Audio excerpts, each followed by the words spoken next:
সুধী দর্শক শ্রোতা, আশা করছি সকলে ভালো আছেন। আরও একবার স্বাগত আমাদের চ্যানেলে আরও একটি নতুন আপডেট ভিডিওতে। আজকে এই ভিডিওতে আমরা জানাবো পে স্কেল সম্পর্কে অর্থ উপদেষ্টার সর্বশেষ কি বলেছেন এবং পে স্কেল আসলেই কার্যকর হবে নাকি একেবারে বাতিল হয়ে গেল, সে বিষয়ে থাকছে বিস্তারিত আলোচনা। এবং পে স্কেল কার্যকর হলে পেনশনে কি কি পরিবর্তন বা পেনশনভোগীদের জন্য কি কি পরিবর্তন আসছে বড় ধরনের, অথবা যদি পে স্কেল কার্যকর না হয় তাহলে পেনশনভোগীরা কি কি অসুবিধায় পড়বেন বা তাদের জন্য কি কি সুবিধা আলাদা করে তৈরি হবে, সমস্ত বিষয়ে বিস্তারিত আলোচনা করব আজকের এই ভিডিওতে।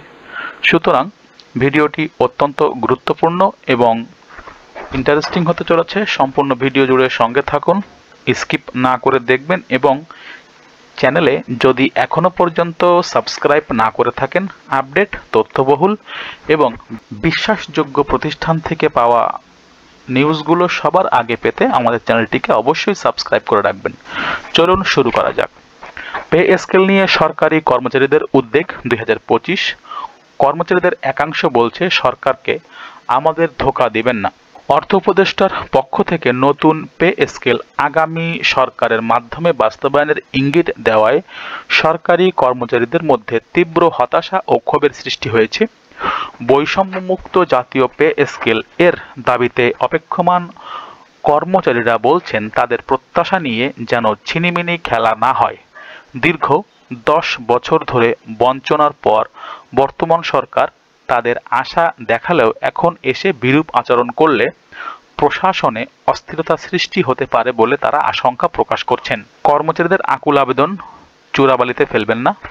অর্থ উপদেষ্টা ডক্টর সালেহউদ্দিন আহমেদ সম্প্রতি গণমাধ্যমকে জানান, নতুন পে কমিশনের সুপারিশ ও তা বাস্তবায়নের চূড়ান্ত সিদ্ধান্ত আগামী নির্বাচিত সরকার নেবে।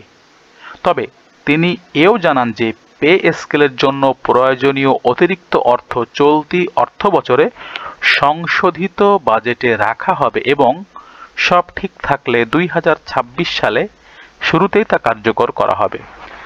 ভিডিওটির এ পর্যায়ে আমি বলতে চাই, দর্শক যারা ভিডিওটি দেখছেন তাদের জন্য এটা কিন্তু একেবারেই নিরাশা হওয়ার কিছু নয়।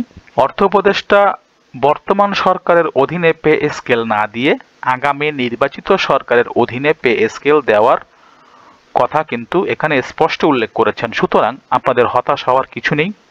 এদিকে সরকারের এই দ্বিমুখী বক্তব্যে কর্মচারীরা চরম হতাশ। নাম প্রকাশে অনিচ্ছুক একাধিক কর্মচারী একযোগে তাদের ক্ষোভ ও উদ্বেগ প্রকাশ করে বলেছেন, সরকারি কর্মচারীদের ধোঁকা দিবেন না প্লিজ। আমরা অনেক আশা নিয়ে আছি যে একটি বৈষম্যমুক্ত পে স্কেল হবে, আমাদের চোরাবালিতে ফেলবেন না। তারা আরও অভিযোগ করেন, বৈষম্য দূর করার প্রতিশ্রুতি দিয়েও এখন যদি নতুন করে বৈষম্য সৃষ্টি হয় তবে আগের সরকারের সঙ্গে বর্তমান সরকারের কোনো পার্থক্য থাকবে না। কর্মচারীদের দাবি, তাদের কান্না যেসব সরকারের কর্ণকণ্ঠিতে পৌঁছায়। ন্যায্য দাবিগুলো কি রয়েছে? ন্যায্য দাবি দীর্ঘ প্রতীক্ষা এবং বৈষম্য দূর করার অঙ্গীকার। কর্মচারীরা জানিয়েছেন তারা শান্তিতে থাকতে চান এবং আর রাস্তায় নামতে চান না। অবশ্যই আমরা এর সাথে একমত। পে স্কেলের যদি সরকার দিতে দেরি করে বা এরকম বৈষম্যমূলক আচরণ করা হয় তাহলে কিন্তু কর্মচারীরা আবারও রাস্তায় নামতে পারেন। তাদের মূল দাবি হলো একটি ন্যায্য বৈষম্যহীন জাতীয় পে স্কেল।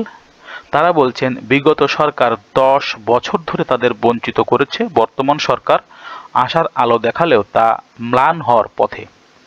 কর্মচারীদের মনে করিয়ে দেন যে সরকারের পক্ষ থেকেই বলা হয়েছিল নতুন পে স্কেলে কোনো বৈষম্য থাকবে না। এখন যদি নতুন বৈষম্য সৃষ্টি হয় তবে তা হবে প্রতিশ্রুতির বরখেলাপ। কর্মচারীদের সংগঠনগুলো পে কমিশনের কাছে সর্বনিম্ন বেতন 35,000 টাকা করার এবং বর্তমান 20টি গ্রেড কমিয়ে 12টিতে নামিয়ে আনার প্রস্তাব দিয়েছে। তাদের যুক্তি, নিত্য প্রয়োজনীয় জিনিসের লাগামহীন মূল্য বৃদ্ধির কারণে বর্তমান জীবনযাত্রা নির্বাহ করা কঠিন হয়ে পড়েছে। সুপ্রিয় দর্শক শ্রোতা, দেখলেন পে স্কেল নিয়ে বর্তমান সরকারের কি অভিমত এবং কর্মচারী ফেডারেশনগুলোর কি কি বক্তব্য তা এখানে স্পষ্ট করা হলো। পে স্কেল সংক্রান্ত সর্বশেষ আপডেট, বেতন বৃদ্ধি সংক্রান্ত সর্বশেষ আপডেট এবং পেনশন বিষয়ে সর্বশেষ আপডেট পেতে আমাদের চ্যানেলটিকে অবশ্যই সাবস্ক্রাইব করুন, আমাদের সঙ্গে থাকুন। আশা করি আপনাদের জন্য ভালো কিছু উপহার দিতে পারবো। ধন্যবাদ সবাইকে।